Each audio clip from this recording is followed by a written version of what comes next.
এই যে কেইদিন ধৰি জুবিনদাৰ ইনচিডেণ্টটো লৈ ছ'চিয়েল মিডিয়াত যিবোৰ বস্তু দেখিবলৈ পাই আছোঁ, অসম পুলিচে কোনোবা পাব্লিকৰ মূৰ ফালিছে, কিবা কৰিছে, যিয়ে নেকি জাষ্টিছৰ হকে মাত মাতিছে তাৰ মূৰ ফালি দিয়া হৈছে। তো মই এইটোৰ ওপৰত বিশেষ একো ক'ব নিবিচাৰোঁ। মই জাষ্ট এইখিনিয়ে ক'ব বিচাৰোঁ, যিবোৰ লোকে এই জুবিনদাৰ এই বস্তুটো তল পেলাবলৈ চেষ্টা কৰি আছে, যে বস্তুটো যিমান সোনকালে পাৰোঁ মানে এইখিনিতে ক্ল'জ কৰোঁ, এই চেপ্টাৰটো মানে এইখিনিতে ক্ল'জ কৰিব বিচাৰি আছে যিসকল লোকে। তো মই সেইসকল লোকক এটা কথা ক'ব বিচাৰোঁ চিধাচিধিকে, এই জুবিনদাৰ টপিকটো কোনো এটা নতুন ট্ৰেণ্ড নহয় যে কিছুদিন চলাৰ পিছত বন্ধ হৈ যাব, আকৌ এটা নতুন ট্ৰেণ্ড আহিব। কোনো এটা ট্ৰেণ্ডিং টপিক নহয়। আৰু যদিহে আপোনালোকে তেনেকৈ ভাবি আছে যে কিছুদিন ৰাইজে এইটোৰ হকে মাতিব, কিছুদিন পিছত এই বস্তুটো নোহোৱা হৈ যাব, মই অলৰেডি কৈছোঁ এইটো কোনো ট্ৰেণ্ডিং টপিক নহয় যে দুদিন চলিব তাৰপিছত বন্ধ হৈ যাব।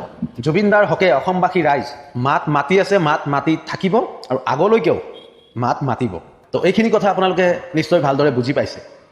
তো ৰাইজে কি বিচাৰে মই আশা কৰোঁ যে নিশ্চয় সেইখিনি আপোনালোকে দিবলৈ চেষ্টা কৰিব। তো বিশেষ একো ক'বলগীয়া নাই, এইখিনিয়ে মোৰ ক'বলগীয়া আছিলে।